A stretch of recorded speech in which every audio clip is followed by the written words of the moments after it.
Hello, I'm Shield War 100 and welcome to another one of my historical chain of command World War II battle reports. I apologise for the paucity of uploads recently. You may have been able to tell from the shaky camera during my last game report with Chain of Command actually that I wasn't feeling particularly well. It turned out I was actually rather more ill than I thought, and that's necessitated a bit of a physical recovery for me. And as such, just I haven't had the energy together to do anything. Apart from, however, I have managed to do quite a lot of modelling and painting and things, so I'm hoping to translate that into some actual more interesting games on the channel in the future. But I remain kind of a little bit ill, so today might be a bit of a struggle for me, but I'm going to get through it. I'll be looking forward to doing some gaming, even if it's by myself for the time being. I have actually been able to play some games with family and friends, etc. in the meantime, but I'm not filming them. Anyway, enough of that rubbish.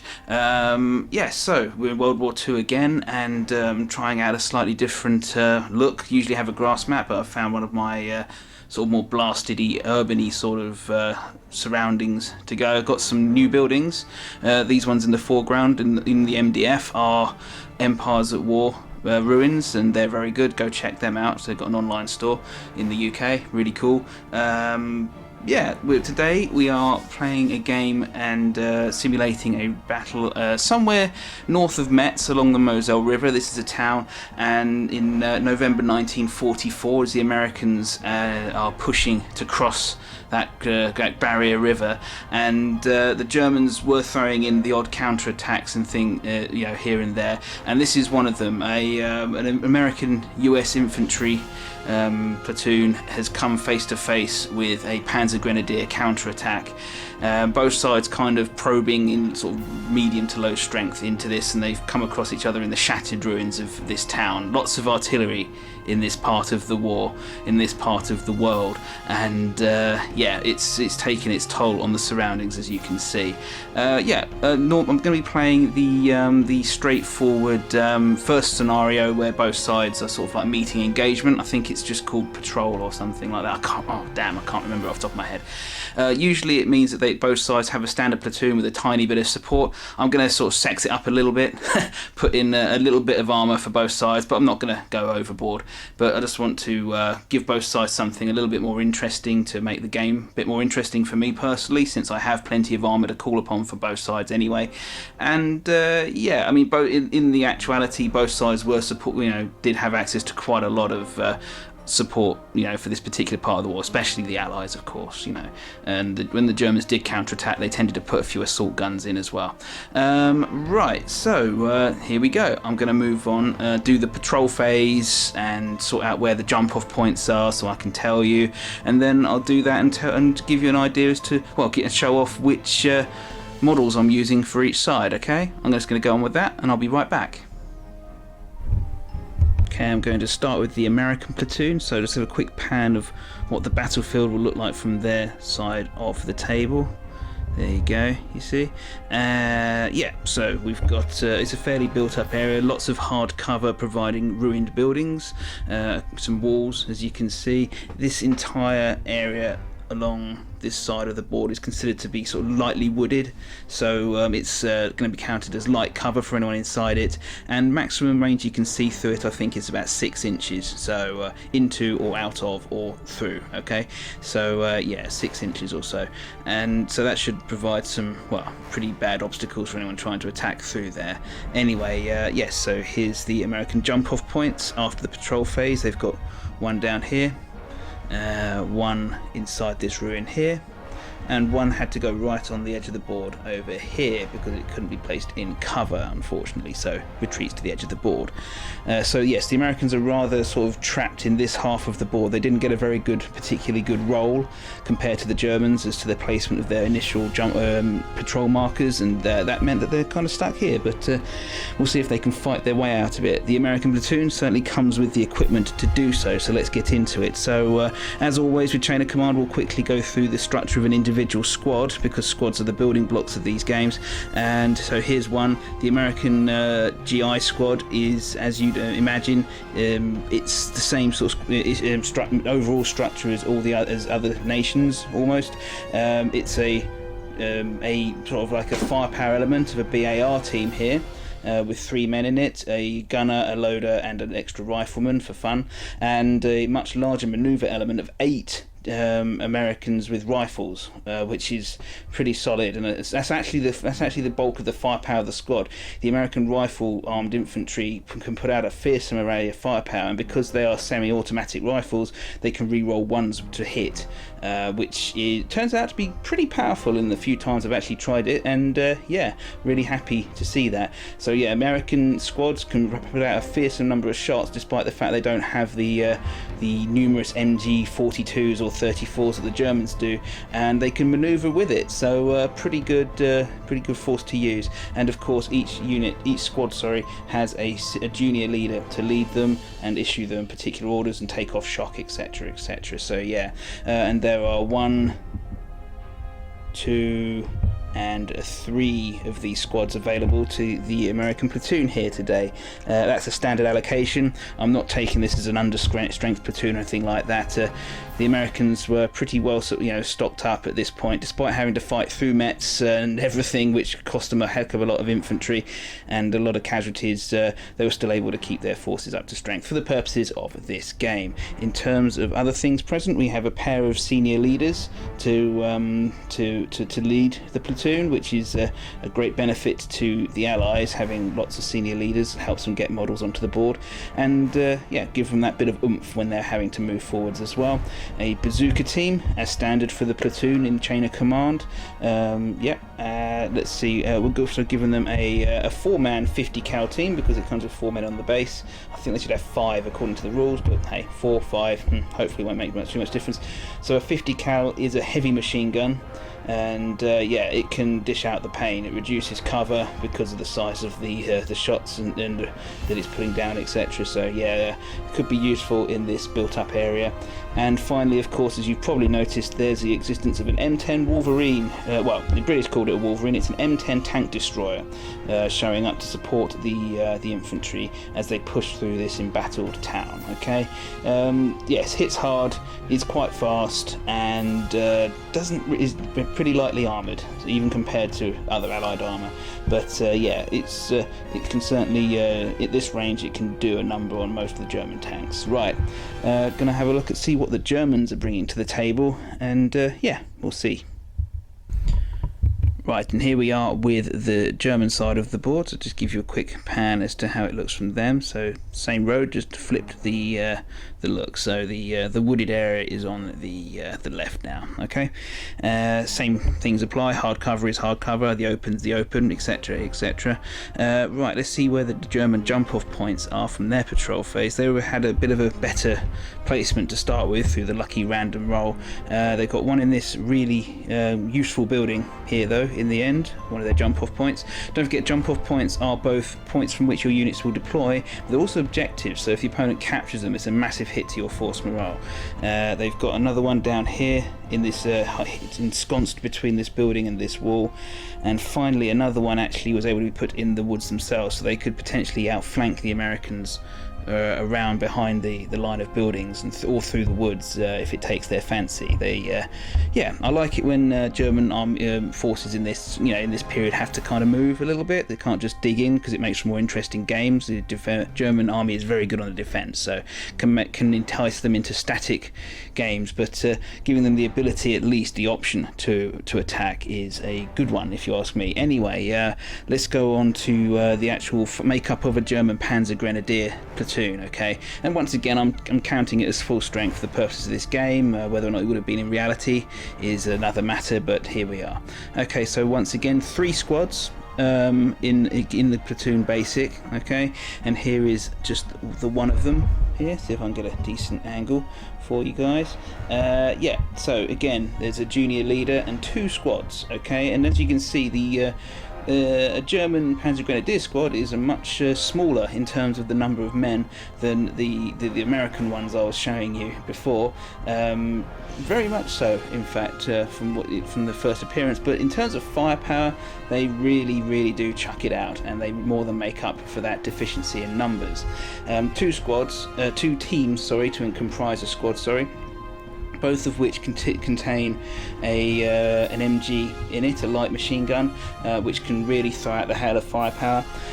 And yes, one of these teams consists of a total of 5 men, and the other team consists of a total of 4 men. The 5th man, I think, being used to crew any transport, since Panzergrenadiers were meant to be mobile formations, etc. But for the purposes of this game, we've got one team with 5 men, one team with 4 men. Each has a light machine gun and a loader within it, and a junior leader, as I said before. And like I said, there's 1, 2, and a 3rd squad there. Okay, also taking part is we've got a senior leader, a single senior leader normally, and from the support options, the battalion adjutant has been assigned to assist this platoon today.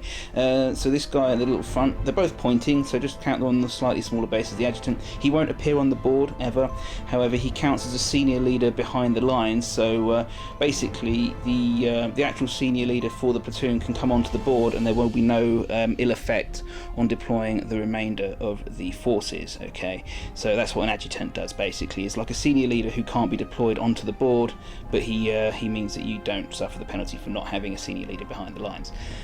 You get the Panzer team is going to be included. I don't think these were standard in German platoons all the time, but from chain of command they gave them something to deal with armour if you didn't take armour yourself. So there you go, I'm including them today. Yeah, Panzer team here. And for the armour contribution, I've brought out the little Stug 3 again, because I love him, and I want to see him used again. And yeah, so, and I figured he's better than just chucking a tiger along everywhere you go. No, I like this Stug, and he'll be looking to influence the game himself, as he did in the first one I put on my channel for Chain of Command. Okay, right, just to recap, I'm just about to start the game. Both sides have done their patrol phase, and I've got their units out, and they'll be deploying from the jump off points as I show. Both sides are regular in terms of their grading, their experience grading. No one's elite, no one's green, everyone is regular for the purposes of this game. And for force morale, I rolled up a nice average 9 for the Americans, but an absolutely astounding 11 for the Germans. So the Germans, I think, will be going first. And obviously they're really up for this one. One of the bit of the older German elan coming back. Okay, so right, we'll be moving on to start the game in just a second. Right, see you in a sec. Well, I've just completed the first German command phase, and here was the roll. Being regular, they get 5 command dice. Both sides do this time. Right, so of course the 6, as we know, disappears because you need multiple 6s to do anything. This 5 here becomes their first chain of command point.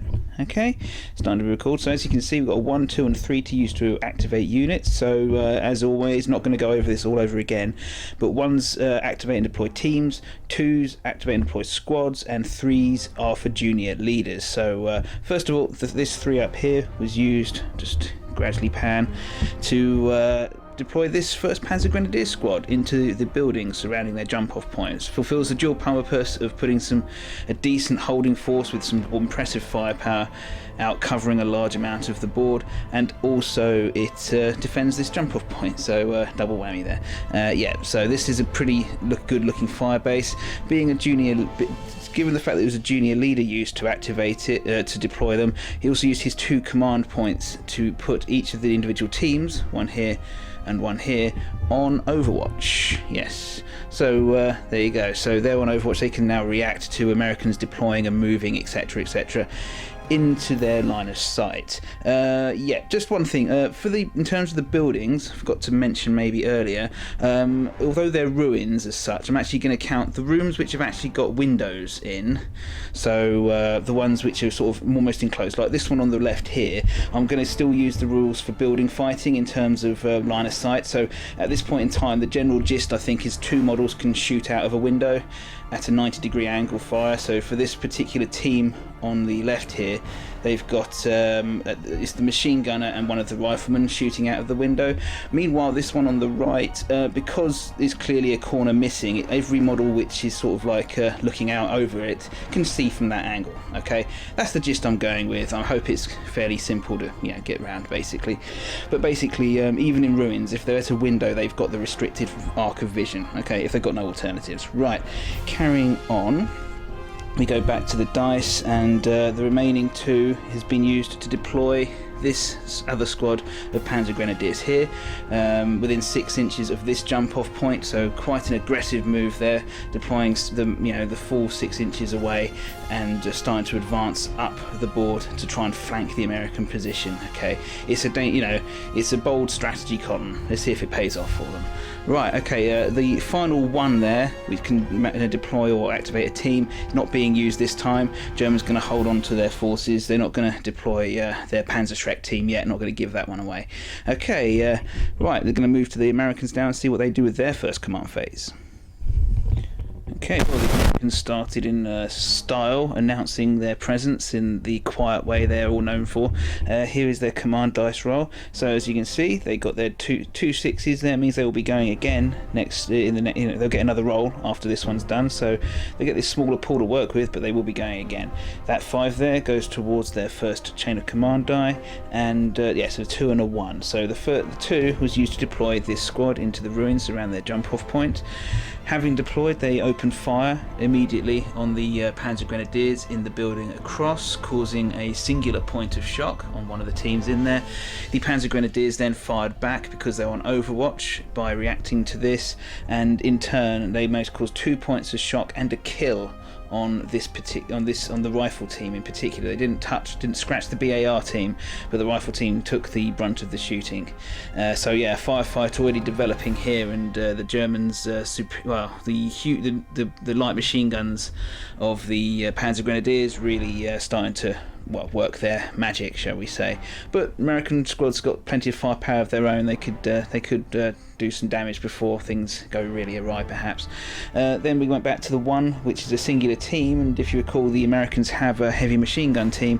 They actually deployed it next to this jump off point, 6 inches onto this building, because I suddenly realised they have a pretty good line of sight into the light woods here onto this German Panzergrenadier squad, and yeah, it's pretty. They opened up a heavy machine gun, such as a 50 cal, would actually reduces the level of cover by 1. So the light cover here actually means that they're effectively in the open and at short range for a heavy machine gun. So yeah, with the amount of dice that was being thrown, the Germans probably got off a little bit luckier than they might otherwise have thought they would, because it caused a point of shock on each team and 1 kill on the leading squad, on the leading team as well. Could have been so much worse, but the Americans are about to go again with another roll, because they've got that double 6. So let's find out what they're going to do with that. Alright, here we go again, and another very handy looking set of command dice there allowed the Americans to do a whole bunch of things. So first of all, they added this 2 and the 1 together to make 3, adding with shield wall, and yeah, they activated this junior leader in here with his squad. He took off 1 point of shock and opened fire on the Panzergrenadiers. They actually managed to cause a singular point of shock on the team on the left, and then a kill through the window on a guy on the Panzergrenadiers on the left. So yeah, Americans by no means allowing themselves to come off second best in this firefight, not without a fight. Right, the 3 here was used actually to bring on the M10 Wolverine, which despite being a tank destroyer, and also probably best waiting for the enemy armour to show themselves, actually decided that it might be a good idea to get this on, because there's not an awful lot of cover around its entry point on the road here. So get it on quickly before the Germans can fully deploy, and maybe it'll be able to get to cover, in order to do its thing later on when the time comes. That's the idea it's having. Get it on the board before it just becomes too dangerous to bring it on altogether. That's my thinking. Didn't actually could have shot, but doesn't actually have a target from its current place. There's buildings and a big old tree in the way or whatever, so nothing yet it can do. Right, the singular 1 there, this one, was used to activate the heavy machine gun once again, and it fired on its previous target.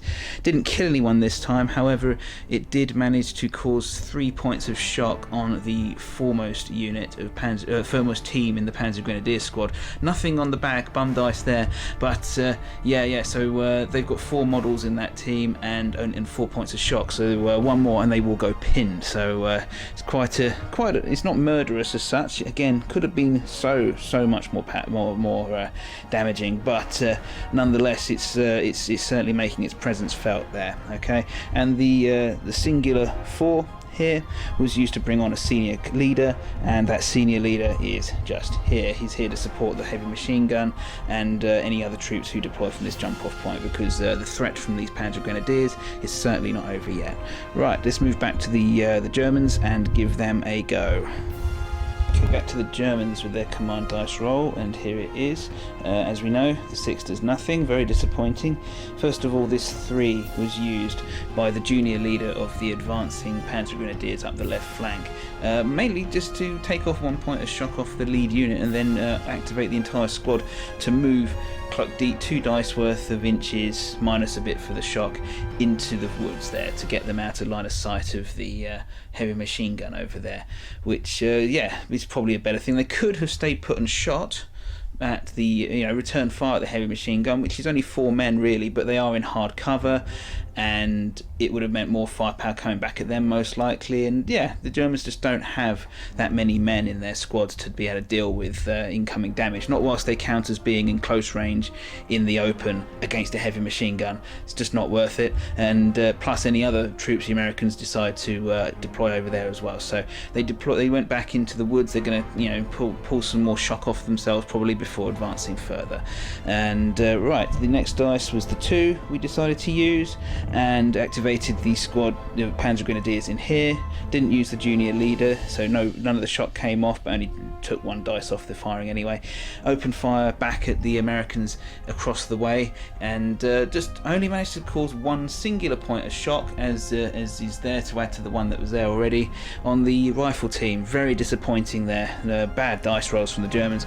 Finally, this 2 and a 1 were added together to make a 3, and yeah, junior leader activated inside the Stug to bring them on, and yeah, they deployed, and they even managed to shoot a round of anti-piercing off at the Wolverine over there, the M10.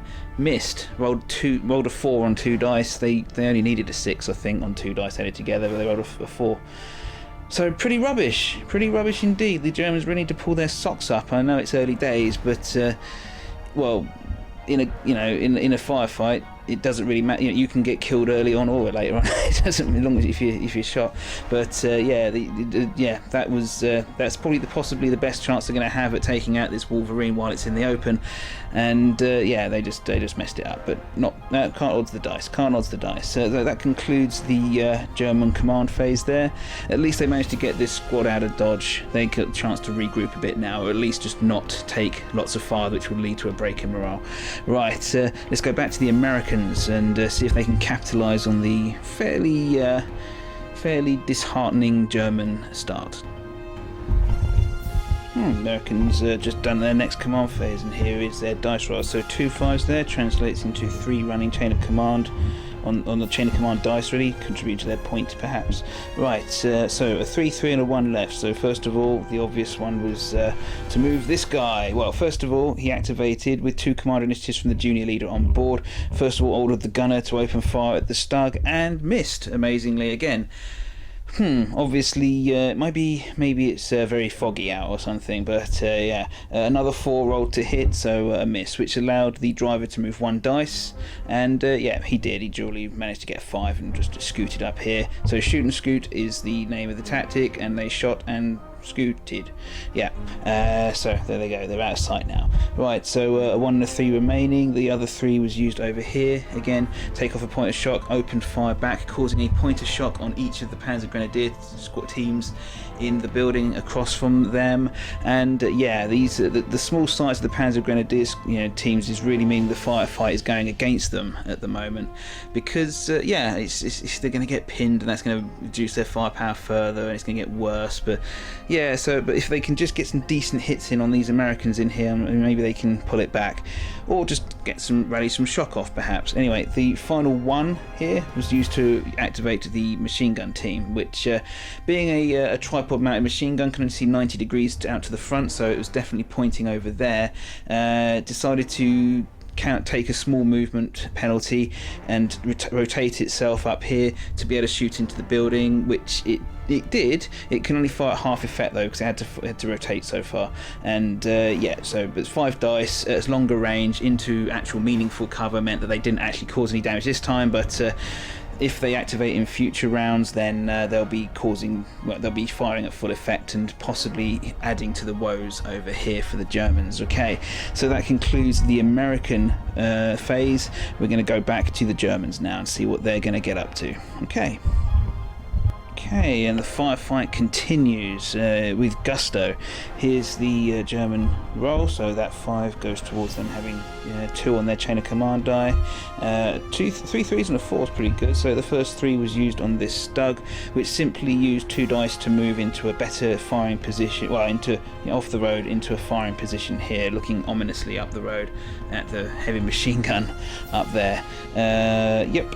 Decided it wasn't going to go M10 hunting at the end of the day. If you don't have a turret, then getting into a mobility war with a tank, well, with a vehicle with a turret probably doesn't make sense.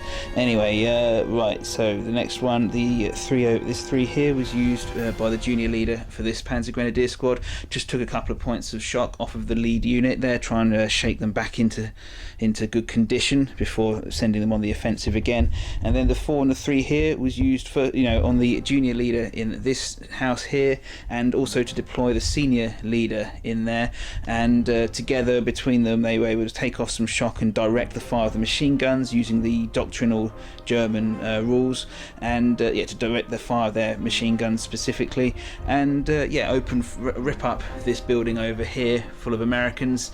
And yes, such was the improvement in firepower that they managed to cause a shock and a kill on each of the 2 teams in here. So the BAR team's finally taken some damage, and the rifle team's taken a little bit more. And yes, and 2 more dead Americans, unfortunately, for the Allies. But yeah, so there you go. That concludes the German command phase, and we're going to go now to the Americans, of course. Right, okay, Americans just done. There's their command die roll, so pretty useful numbers if you're trained in that. First of all, the 3 activated the junior leader in here, took off a point of shock, and again ordered his squad to continue their blazing away at the Panzergrenadiers, to no effect, unfortunately, for the Americans this time. Their dice just did not come up trumps. Next up was the 2 and the 1 down here, combined together to activate the M10, which decided it would move 1 dice just around the corner here, and then it fired a high explosive round into the building, causing a singular point of shock on the Panzergrenadier squad, team on the left there. Just Germans got quite lucky. And then finally, the next up, the 2 was used to, if I just show you over here, to deploy a second squad of American GIs into this building here, onto the lower floor within 6 inches of this jump off point. So another American squad has joined the battle. Didn't have a target to shoot at yet, I don't believe, so they didn't. And right, and yes, the 4 was used to activate this senior leader here, and he asked kindly the machine gun up here, the 50 cal, to open fire into the building. Only managed to cause a single point of shock. Only got 2 hits out of 10 dice, so not that good.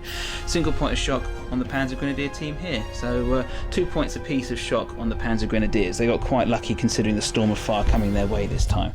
But that's that then. That's the American activations, and yeah, they've brought another squad on though, so they've got both sides have brought on 2 of their 3 squads. Like I usually say, the deploying the 3rd squad is usually kind of telling. Depending upon where you put it on, it will really tell your opponent what you can and can't do for the rest of the game. So will either side bring on their 3rd squad? I don't know. We'll find out. Let's back to the Germans now though. Okay, German activation just completed, and here was their die roll.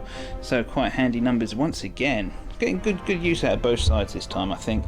Right, the 3 on the far left there was used to activate the Stug, which opened fire using, with its main gun on the heavy machine gun, the 50 cal, causing 2 points of shock on this team up there. So yeah, I mean, could have been again better. HE against buildings is generally, kind of scary, but it's only 5 dice for a Stug's gun. It's not like the best anti-infantry weapon in the game.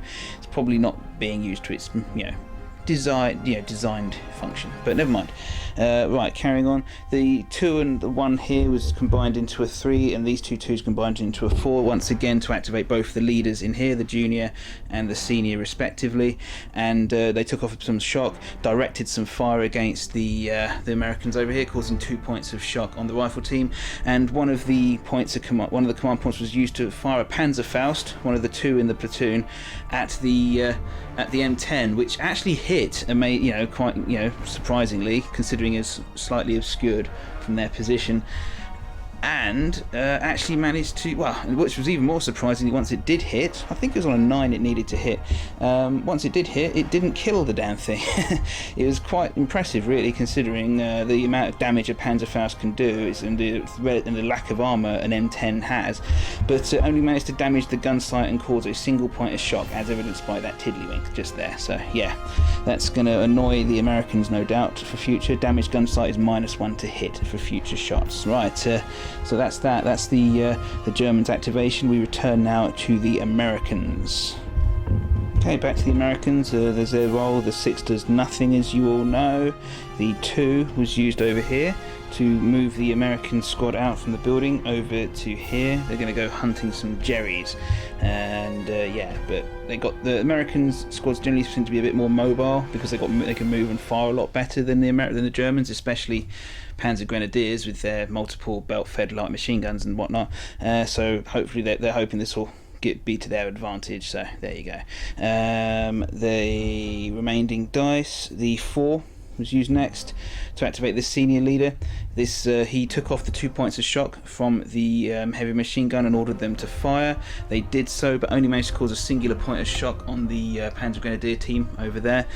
Finally, these 2 and the 1 were added together so that this junior leader could activate. He took off one of the 3 points of shock on his rifle team and ordered the entire squad to open up once more up here. And the slugging match continues as a point of shock went on each. And yes, the Germans are carrying quite a bit of shock once again on their main fire base over there. But testimony to the German Panzergrenadier squad makeup, in that they can just put one squad in there and it's just doing great in terms of taking fire from all sides and still firing back. But they can't keep it up forever. There isn't infinite meat on their bones. Right, back to the Germans to see how they activate next. Okay, back to the Germans, and here is their command die roll. So the 6 does nothing on its own, the 5 gives them a 3rd point towards a chain of command die, and here's the rest. So the 3 was used, this 3 here was used on the Stug. Open fire once again on the 50 cal team up here, caused 1 point of shock and a kill this time. So they're down to 3 men up there. The Stug realised that this probably wasn't the best use of its resources over the course of the game, and decided to move 1 dice because it can do so after shooting, and it backed up a little bit there, so possibly looking to get into a better position in a future turn. The remaining 3 and a 1 was added together to allow the senior leader to activate. Took off a singular point of shock, and took off a point of shock off each team, and then activated the whole squad to shoot into this building here, continuing the slugfest. Caused another point of shock on the BAR team, and actually wounded the junior leader for the squad in here. He took a stray bullet and got wounded. He'll be out. He's going to be unable to be activated or used until the end of the current turn. Don't forget, the turn in this is when enough chain of command points have been accrued to end the turn by either side, and they choose to spend it. And so that's annoying for the Americans, certainly. I mean, it'd be much harder to activate this squad here, and they won't be able to take shock off them either. So could be crucial. Depends how long the turn lasts. Anyway, that was actually a bad thing to happen for the Americans, so that can cause them to lose a single point off their force morale on the D10 over there. Puts them down to 8 force morale from 9. So first bad thing to happen in the game to either side in that sort of respect. Right, back to the Americans to see if they can pull something out of the bag. Okay, a bit of a dynamic turn for the Americans this one, so just take you over to their dice, their command dice, the 2 5s, giving them 5 on their chain of command die, so nearly at that point, that magical point. And right, these are what they had left. So the first 3 was used here to first of all take off the point of shock with the junior leader, and then order the gunner to fire and cause a couple more points of shock on the grenadiers up in that building over there. Nasty stuff. The 1 was used to activate the heavy machine gun team, and they put even more pressure on the Germans in the building. So both of these German teams in this Panzergrenadier squad have taken 3 points of shock in total, for each, so 6 between them. And yeah, they are so close to being pinned right now. It's very, very close. The final 3 here was used over here to move this American squad into the woods. They can move and shoot quite a bit more than most others because the junior leader used his command initiatives to do so. He was able to order them to do marching fire, which is an American doctrinal trait. And yes, they moved 2 dice into the woods and were able to shoot at half effect at the Germans. Normally moving 2 dice means you can't shoot at all. Americans can, with their semi-automatic rifles, etc., can do a bit better. So yeah, they moved in and caused a kill on the leading German Panzergrenadier squad team, and a point of shock on the no, was it a couple of points of shock on 2 points of shock on the back. So yes, the Americans, well, they do outnumber these Germans, but we'll see if they outgun them as well. Okay, yeah, that basically concludes this American phase. We're going to move on, go back to the Germans, who are starting to feel the pressure, perhaps. Yeah, a bit of a nothing turn for the Germans. Here's their command die roll. So the 2 5s give them a 5 on their, put them up to 5 on their command dice. The 6 does nothing, and the 2 and the 1 were added together to enable the junior leader aboard the Stug to reposition itself, because, yeah, really wanted to do so. Yeah, was able to move around here and pop itself in a good line of sight on the M10 if it doesn't get out of the way. If it does, then it can just turn a little bit and open fire on the GIs in there, the slightly more battered unit, which could potentially break under pressure. But there really wasn't anything else that the Germans could use to activate things with the dice they had left. So unfortunately for them, it's back to the Americans now. We'll see if the Americans can capitalize. Okay, well, the Americans really have got an opportunity now. Here's their command dice. So as you can see, 2 6s there means they don't actually do anything with these except to go again, which is more than enough. They get to use these 3 dice here, 4 3 2, which is pretty damned useful itself. So first of all, the 3 was used to activate this junior leader over here to get his squad just to open fire on the Germans who are in sight now, and yeah, put a point of shock on each of the teams of the Panzergrenadiers there. The 4 was used by the senior leader, take off the point of shock from the depleted heavy machine gun team, but who opened fire and managed to pin down the Germans on the right hand side of the house. Now that's a pretty badass for them. And then it even managed to kill. So he managed to kill one actually. Sorry, now I come to think of it, kill and 2 points of shock. I think managed to take them down to 2 men remaining, and put them. Well, there's more shock than men in that team now, so they're pinned now, which will severely hamper them. The 2 was used to activate this squad here. Don't forget their junior leader's out of action, so couldn't use him. So it had to be a 2 to get them just to open fire. And yes, that managed to pin the other German team as well. So the entire squad is now pinned with both of the leaders in it as well. So yeah, the German firebase is pretty suppressed altogether, I'd say. And worst for the Germans yet, the Americans get to go again. We're just about to do that now and see what happens. Well, could the Americans capitalise? Not as such, no. Here's their roll. They got their 5th. They got a 5. Sorry, to give them the whole chain of command point. And here's their remaining dice. So, what did we do first? Okay, the first thing, these 2 were added together to allow the M10 to move. Well, to activate. The junior leader on board opened fire and missed the Stug as it is in cover. There, just didn't work out for it. And then move 1 dice, try to get to sneak this way perhaps, but only rolled a 1, so it really wasn't worth moving after all. So there you go. 1 wouldn't have got it out of sight, so it would have just turned its side on. So even worse situation than it would have been in already, so never mind. The 4 was used up here to level the firepower out of this onto the the Germans in here, put another point of shock on, still enough to break them, but just keeps the pain going. And the 2 was used by the American squad in the woods over here to assault the Germans, Panzergrenadiers, and it was horrific. Note to self: do not, under any circumstances, assault unpinned Germans with light machine guns in cover. Ever. Never, ever, ever do that, ever. It cost the entire squad. Just on the nose. Just enough to kill every single one of the American GIs. Oh, that was horrible. It did, however, properly batter the German squad as well. They're well and truly pinned. One of their teams reduced to 1 man and the junior leader himself, and the other reduced to 3 men. But yeah, they're not broken, but they are pinned. So yeah, but they're still technically in the fight and possibly able to come back.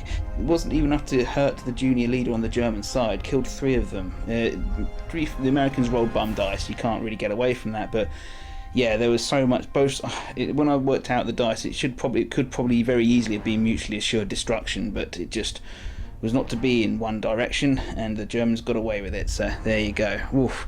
A lot of bad things happened then for the Americans, which reduced their force morale down to a fairly scary looking 5 altogether from losing their junior leader into section. So yeah, back to the Germans now. We'll see what's going to happen. Oh no, before that, sorry, use the chain of command die as well to ambush with the bazooka up here, and it fired on the Stug and also missed, unfortunately. Americans just not having the breaks. In other games they could have done a hell of a lot more and possibly even routed the Panzergrenadiers by now, but yeah, it's not working out for them today in that respect. They're just not able to translate these relatively good command dice into results on the board, but still a chance for them. Okay, the Germans have just sort of pulled something out of the bag a little bit. Yeah, here's their dice roll, and yeah, the 6 does nothing, the 5 gives them a full chain of command die, and here's what they had to work with for the turn. It wasn't actually all that much really, but first thing they did was use the 3 on the Stug to activate it. The junior leader on board helped the gunner line up a shot on the M10, and exploded it with gusto. Yes, the M10's run of luck against Panzerfaust, etc., just could not continue, and he got mashed up badly, unfortunately for him. And yes, that was 2 more points of force morale off of the Americans for a support unit being destroyed, put them on 3. Yeah, what happened next? Yes, the Germans used the 3 to deploy their last squad just here within 6 inches of the jump off point in here. They were thinking about using the senior officer with the 1 additional there added to the 3 to take shock off, etc., etc., but why bother when you can just deploy a fresh squad if that's what you just want, that burst of firepower, because they opened up on the Americans in this building here, and yes, it was a pretty good round of fire from an as yet untouched, just deploying Panzergrenadier squad, and yes, it pretty much murdered the junior leader. He took a second hit, was wounded again, and that was sufficient to break the Americans really, because it put them on 2 points of force morale, down from 9 originally, and that was just enough to send them, to get them to throw the towel in, so to speak. They lost an entire squad in the woods over there against the Germans, and the firefight just didn't go their way in the end, despite the fact they ended up pinning and quite heavily damaging this Panzergrenadier squad in here. It just wasn't enough. It wasn't quite enough at any given point to cause the Germans to be pinned in time to cut them out of the firefight, or enough even to make them break in the end. It was just not quite enough damage, which is disappointing for the Americans. They could have done it in another day. Another day, a different set of dice rolls with the same forces could easily have gone the Americans' way, but it was not to be this time. And unfortunately, yeah, the Americans are going to have to pull back and regroup, and the Germans can continue on with their advance until they're probably stopped by an airstrike or something, probably. Yeah, so there you go. Hope you enjoyed this game as much as I did. I very much enjoyed it. It's good to have a good old proper firefight with a bit of bloody woodland fighting as well into the bargain. I made some errors on that. I might have assumed that would go better for the Americans, or at least kill the whole German squad off at least, but didn't. It was not to be. And yeah, Panzergrenadiers are solid. as you don't no doubt, well, would probably have assumed if you see their order of battle. They really aren't invincible though. This squadron here was so battered over the course of the game, they were very close to breaking all together, and yeah, that would have spelt disaster for the Germans. They just don't have much in terms of meat on their bones. There's an as yet undeployed American squad as well, which maybe I should have put in to add to the firepower coming the Germans' way, but there's only so much you can activate in a given turn anyway, so maybe not. Yeah, I enjoyed, yeah, I thought advancing the Panzergrenadiers up here would cause the Americans some consternation, and it certainly did, forcing them to deploy the 50 cal and then a whole other squad to go and try and hunt them out, because they just couldn't take the risk of the Germans advancing up and stealing the jump off point behind that building there. But yeah, I mean, like I said, I hope you enjoyed the game. If you did, let me know. If you didn't, don't let me know. No, but if there's any constructive criticism or anything you saw that I got wrong, please do point it out. I need to be told. But yeah, any feedback's appreciated really at all. And right, I'm going to sign off now. My name's ShieldWar100. I've got some other Chain of Command games to come. Hopefully get back to Batman again at some point. Really on my World War II kick right now though, so trying to keep myself interested. But you know, whatever, once I'm back to full health, hopefully get a bit more frequent anyway with anything. Okay, well, take care of yourselves. Apologies to anyone who likes the American side in Chain of Command. I might have done them a bit dirty there with this display, but yeah, sometimes the dice just don't go your way, and this time it definitely did not go for the Americans. Right, take care, bye bye.